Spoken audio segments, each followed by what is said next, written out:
முதல் முறையாக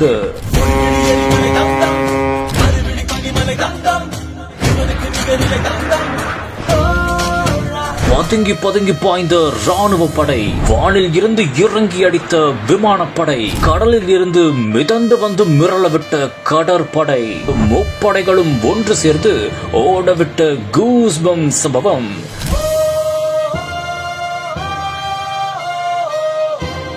காஷ்மீரின் பகல்காமில் எதிரிகளின் தாக்குதலால் கொதித்து போயிருந்த இந்தியா அதற்கு எப்போது பதிலடி கொடுக்க போகிறது என்று அனைவரும் ஆவலாக காத்திருந்தனர். இந்த ஒரு சூழலில் எதிரிகளின் முகாம்களை குறிவைத்து பதிலடி கொடுக்க இந்திய ராணுவமும் அதற்கான தருணத்தை ஆவலோடு காத்திருந்தது. இதையடுத்து 14 நாட்களுக்கு பிறகு தரமான பதிலடியும் கொடுத்துள்ளது. ஆம், எதிரிகளின் 9 முகாம்களை தேடி தேடி போய் அடித்து துவம்சம் செய்துள்ளது.